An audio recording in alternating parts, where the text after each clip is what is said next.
እኛን እኮ ኢየሱስ ነው መጥቶ ቤተሰቦቼ ያለ ወንድሞች ብሎ ሊጠራ አላፈረ ሰው ጓደኛ ሊያረገን አይፈልግም እንኳን እግዚአብሔር ልጆቹ ሊያረገን እግዚአብሔር ልጆቹ አርጎን ነው ጓደኛ ያረገን ሰው ብሉይ ኪዳን በስጋ ለወለዷቸው ልጆቻቸው የተጠቀሙትን እግዚአብሔር በክርስቶስ ኢየሱስ በኩል ለወለደን ለኛ ተጠቀመው ቀጥታ ነገ ያበላሽውን እንዳይል ለዘላለም ክፍያችን በክርስቶስ ደም በኩል ተከፍሏል ለመጽደቅ አይደለም አሁን እየታገላችሁ ያሉት ጻድቀን ነው አሁን እየኖርን ያለ ነው እግዚአብሔር በዚህ ሁሉ በኩል አርጎ አስታርቆናል ቅዱሳን እሚል ስም እግዚአብሔር ሰጥቶናል at the same time ደግሞ ኮራፕትድ የሆነ አካል ተሸክመናል እና ውስጣችን በተቀመጠው በዛ ህይወት የደጁን እያሸነፈን እንቀጥላለን እኔን ቤተሰብና ልጅ አርጎኝ ሌላው መንፈስ ዓለም አልተውም ያንንም ሰርቶ ጨርሶታል አባት ሊገልጥለት ካልወደደ በቀር ልጅን የሚያቅ የለም ልጅም ካልገለጠለት በቀር አብን ወይንም አባትን ሊያቅ የሚችል የለም አለማወቅ እንዳልተቀበልክ ሊያረግ ይችላል ማወቅ ጥቅሙ ምንድነው ነገር ያቀላል አትላፋው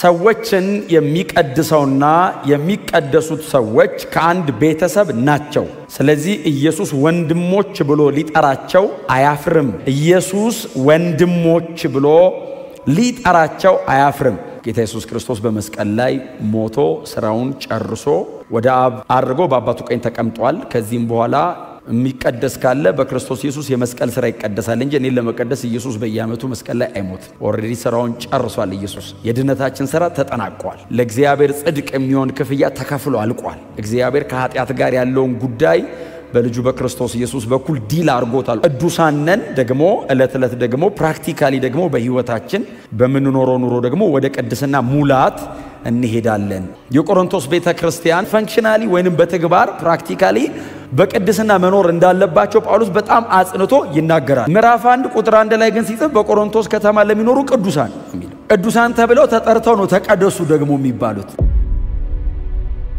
እግዚአብሔር የራሴ ነው ብሏል አይደል የቆሮንቶስ ቤተክርስቲያንን የኔ ነው አለ ይሄ ህዝባው የኔ ነው አሁንኛ የክርስቶስ ነን በደሙ ተዋጅተናል በተቆረሰው ስጋ በፈሰሰው ደም በኩል ከእግዚአብሔር ጋር አብረን ታርቀናል አይደል መጽሐፍ ቅዱስ የሚያስተምረው ትምህርት ነው የቆላስያስ ምዕራፍ 1 ቁጥር 19 20 21 22 ትምህርት ነው በመስቀል ላይ የፈሰሰ ደም አለ በፈሰሰ ደም በኩል ታረቀን እሱ አልበቃ ብሎት በተቆረሰ ስጋ በኩልም እንደገና ታረቀን ሁለት ነው አይደል የፈሰሰ ደም አለ የተቆረሰ ስጋ አለ እግዚአብሔር በዚህ ሁሉ በኩል አርጎ አስታርቆናል ቅዱሳን እሚል ስም እግዚአብሔር ሰጥቶናል ቀጥሎ ደግሞ ወደዚህ ወደ ተጠራንለት ወደ ህይወት ሙላት ስንሄድ በወደቀ ዓለም የተበላሸ አካል እየታደሰ የሚሄድ አይምሮ ስለሆነ ያለን በተለያዩ አይነት አጋጣሚዎች ሰው ሊበድል ኃጢአት ሊሰራ ሊወድቅ ይችላል ስለዚህ ምንድነው ማድረግ ያለበት እየተቀደሰ የህይወቱ ንጽህና ወደ ክርስቶስ ኢየሱስ ሙላት እለት እለት እየተለወጠ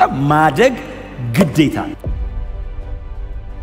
አትደክሙም አትወድቁም ኃጢአት አያገኛችሁም አይደለም ያልኩ ያለው በውስጣችን ቦርናጌነን ወደዛ በክርስቶስ ኢየሱስ እግዚአብሔር ወደ ገለጠው ህይወት እለት እለት እየተለወጠን እናድጋለን ለዛ ነው በአይምሮአችሁ መታደስ ተለወጡ እንጂ ይህን ዓለም አትምሰሉ የሚለው በአይምሮአችሁ መታደስ ተለወጡ ይህንን ዓለም አለመምሰል ማለት በአይምሮ መታደስ መለወጥ ማለት ስለዚህ ክርስቶስን እየመሰልኩ ሲሄድ ይህንን ዓለም እያልመሰልኩ ነው ማለት ኢየሱስንም ዓለምንም መምሰል ስለማይቻል ወደ ክርስቶስ ስትመጡ ሌላኛው ነገር እየተዋችሁት ነው የምትመጡት አንዱን ስትመስሉ ሌላውን አትመስሉም ይሄ ናቹራል ነው ስፒሪቹዋል ብቻ አይደለም ናቹራል ቀዳሻችን ፍጹም ነው ኃጢአት አልባ ነው ስተት አልባ ነው አባ ኖረበትን ያከላል የሱ በመድር የኖረበት ቅድስና የተጠራነው ወዴት ነው ወደ ክርስቶስ ኢየሱስ ነው ወደዛ ፍጽምና ነው እግዚአብሔር የጠራን አሁን ሆናችኋል ፖዚሽናሊ እግዚአብሔር ፖቴንሻል አስቀምጧልኛ ውስጥ ያንን የክርስቶስ ኢየሱስን ቅድስና ማምጣት የሚችል ህይወት አቅም ጉልበት እግዚአብሔርኛ ውስጥ አስቀምጧል at the same time ደግሞ ኮራፕትድ የሆነ አካል ተሸክመናል እና ውስጣችን በተቀመጠው በዛ ህይወት የደጁን እያሸነፈን እንቀጥላለን ስለዚህ እለት እለት ወደ ቅድስናው ሙላት እንሄዳለን ጻድቃን ነን ለመጽደቅ አይደለም አሁን እየታገላችሁ ያሉት ጻድቀን ነው አሁን እየኖርን ያለ ነው በክርስቶስ ኢየሱስ የእግዚአብሔር ጽድቅ ናችሁ የሚል ቃል አንብባችኋል በክርስቶስ ኢየሱስ ጻድቃን ብቻ አይደለም የሚለው የእግዚአብሔር ጽድቆች እግዚአብሔር ጽድቆቼ ራይቸስ ናችሁ ብሎናል ከእግዚአብሔር ጋር ሰላም መሆንና የእግዚአብሔር ሰላም ልዩነቱ እሱ ነው አይደል? አሁን የእግዚአብሔር ሰላም ስጦታ ነው። ከእግዚአብሔር ጋር ሰላም መሆን ግን አብሮ ምን ኖሮ ነው። በቅድስና ስትኖሩ ከእግዚአብሔር ጋር ሰላም ትሆናላችሁ። ቅድስና ሲበጠበጥ ከእግዚአብሔር ጋር ያላችሁ ትንሽ አይደል? ኮንፈርት ይከለክ ንስሐው በደም ሸፈጠበኝ ቅድሳኝ አንጻኝ።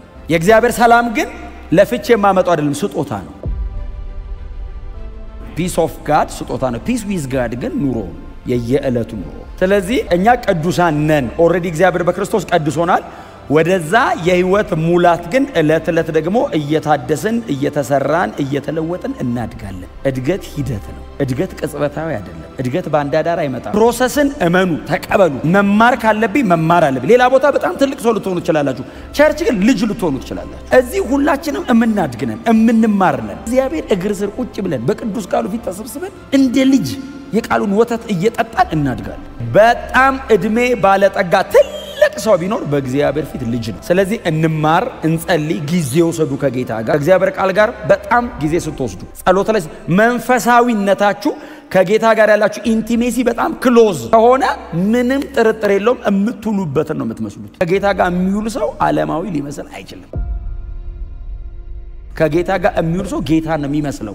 የጊዜ ጉዳይ ነው። ኢየሱስ ነው ገባ ኢሚቴት የሚያደርገው እና ወሬው የኢየሱስ አይነት ነው። መንፈሳዊ ነገር ጋር የሚቆይ ሰው ያስታውቃል። እጅ በህይወት ሲኖር የሚጠቀመው መጀመሪያ ራሱ ነው። ከዛ ቀጥሎ ነው አካል የሚጠቅመው። እንደዚህ አይነት የህይወት አቋም ውስጥ መኖር የሚጠቅመው መጀመሪያ ለሚኖረው ሰው ይሄ ቀጥሎ ለአካል ነው። ስኖር ነው አካል መጥቀም የምችለው። እውነቴን ነው የምነግራችሁ። ዶንት ዲሲቭ ዩርሰልፍ። አትሸንግሉ ራሳችሁ። መንፈሳዊ ዓለም ቀጥ ያለ ያስታውቃል። ብዙ እጥፍ የለው። ኢትስ ኤ ፕሪንሲፕል እዚህ ላይ ተቀምጧል። በዚህ መሰረት ከሄድኩኝ ምንም ትንቢት አያስፈልገውም ይሳካልሃል የሚል መልእክት አያስፈልገውም ይሳካልሃል። ዲሲፕሊናችሁን አስተካክሉ እንደ እግዚአብሔር ቃል። እውነቴን ነው የምላችሁ። ከጥቂት ዓመት በኋላ ድሮ አብሯችሁ የነበረ ሰው አጠገባችሁ ሲመጣ በቋንቋ መግባባት አትችሉም። አድጋችሁ ተለውጣችሁ ፍሬያችሁን መሰብሰብ ይጀምራል። ከጥቂት ዓመት በኋላ ፍሬውን እናገኘዋለን። ጌታ ሲከብርብን፣ ቅዱሳን ሲታነጹብን፣ እኛም ደግሞ በብዙ ክብርና ደስታ ስንኖር አሜን ነው። ወንድሞች ብሎ ሊጠራቸው አላፈረም የሚለውን ስለው ይነዝረኛል። እኔ ታውቃላችሁ ሆነ የሚሰማኝ ነገር አለ።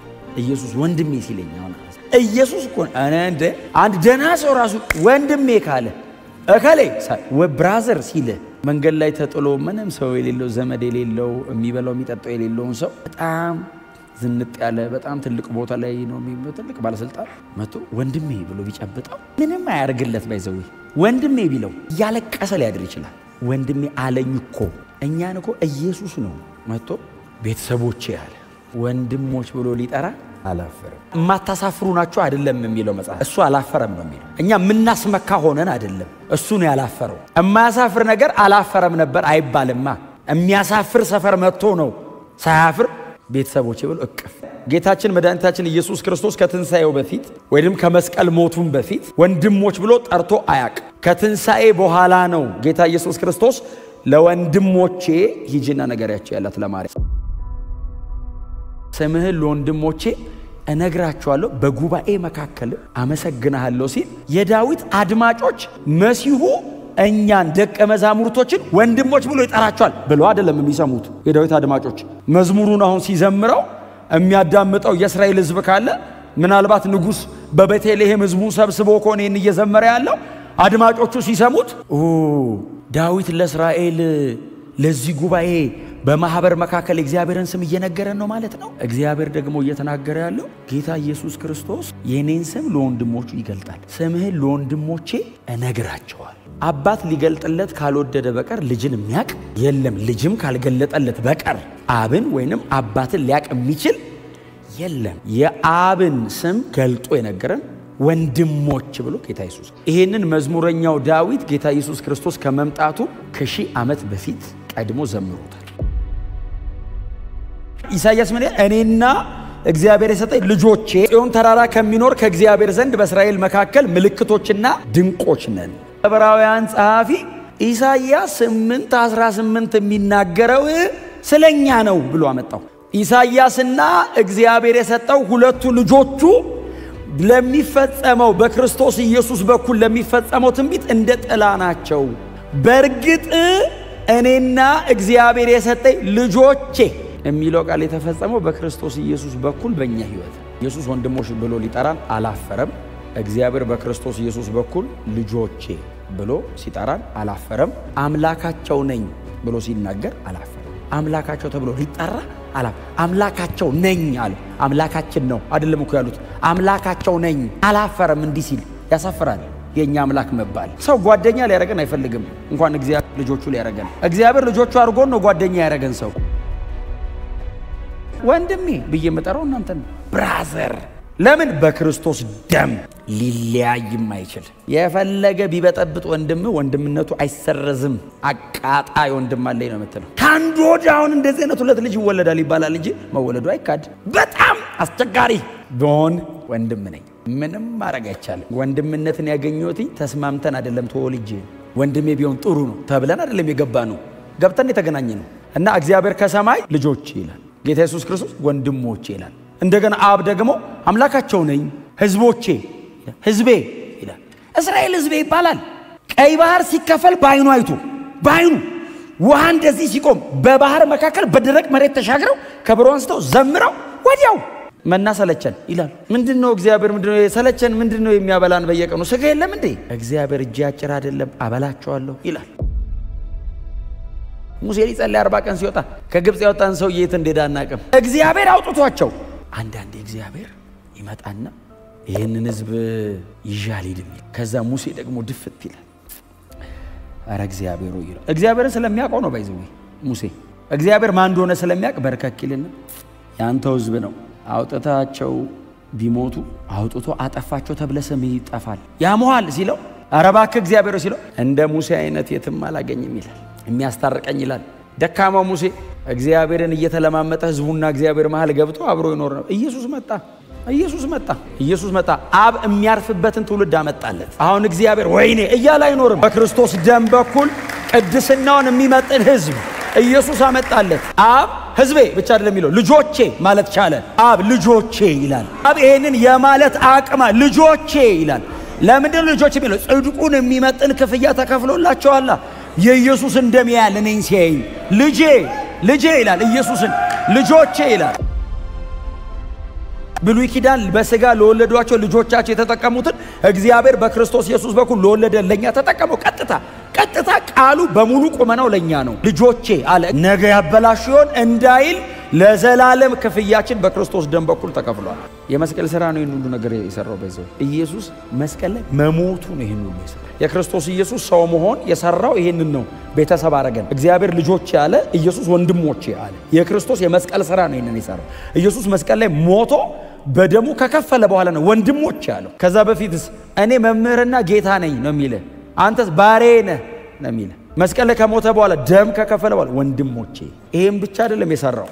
መንፈሳዊ ዓለም ላይ ካሉ ኃይላት ጋር ከሞት ጋርና ከአጋንንቶች ጋር መስቀል ላይ ፍጹም ሰው ሆኖ በመሞቱ የሰራው ሥራ ደግሞ ተጽፏል። እኔን ቤተሰብና ልጅ አርጎኝ ሌላው መንፈሳዊ ዓለም አልተውም። ያንንም ሰርቶ ጨርሶታል። ምክንያቱም እኔ የእግዚአብሔር ልጅ ተብዬ ጌታ ኢየሱስ ክርስቶስ ወንድሞች ብሎ ጠርቶን የምንኖረው መሬት ላይ ነው። ሞትን ሰብሮ ኃይል ማሳጣት አለበት። ከዛ በኋላ ነው የእግዚአብሔር ልጆች ነን ብለን ረግጠን የምንኖረው። ጌታ ኢየሱስ ክርስቶስ በባዶ ሜዳ ነው የጠራን ምንም ሳንዋጋ። ብራዘርስ የመስቀል ሞቱ ተቆጥሮልህ ማለት የክርስቶስ ኢየሱስ ድል ተቆጥሮልኝ ነው የጀመርኩት። ስለዚህ የክርስቶስ ኢየሱስ የመስቀል ሥራ ተቆጥሮ ከትንሣኤው በኋላ ወንድሞች አለ። የኢየሱስ ድል የጋራ ሆኖ በምድር ያለ የትኛውም ስልጣን ተጠሪነቱ ለኢየሱስ ነው። በሰማይ በምድር ላይ የመጨረሻ ባለስልጣን ሰይጣን ነው። ጌታ ኢየሱስ በሰማይና በምድር ሲል አጋንንት የሚወጣው በኢየሱስ ስም ነው። የመጨረሻው ስልጣን የኢየሱስ ነው። በህጋዊ ውክልና የቤተ ክርስቲያን ነው። ባለስልጣን ያደረገን እኮ አለ። እኔ እስከ ዓለም ፍጻሜ በዚህ ሁሉ ስልጣን አጋንንት እያወጣችሁ ኑሩ ብቻ አይደለም ያለን። በቃ ዝም ብላችሁ ያስወጣችሁ ሂዱ አይደለም ያለው። እኔ አብሬያችሁ ነኝ ያለው። በኢየሱስ ክርስቶስ ስም ስትል ስሙ ብቻውን እኮ ኃይል አለው። ኢየሱስ ደግሞ ስሙን ስትጠራ አጠገብ ነው ያለው። አቤት ይላል። ውጣ ስትለው ሰይጣኑን ጌታ ኢየሱስ ቆሞ ያየዋል። ውጣ ነው ያለ። ምን ማለት መሰላችሁ? አጸላያችሁን ቀይሩ ማለት ነው። እግዚአብሔርን ብቻ ነው መለመንና መለማመጥ ያለባችሁ። ሌላ ነገር ማዘዝ ነው ያለባችሁ። ስልጣናችሁን ተጠቀሙ። አለማወቅ እንዳልተቀበልክ ሊያደርግህ ይችላል። ማወቅ ጥቅሙ ምንድነው? ነገር ያቀላል። አትላፋው፣ ዞር በል። ኢየሱስ መስቀል ላይ ሞቶ የሰጠን ስልጣን አትደብቅ፣ አትሸሽገው። ወንጌል በስልጣን ስበኩ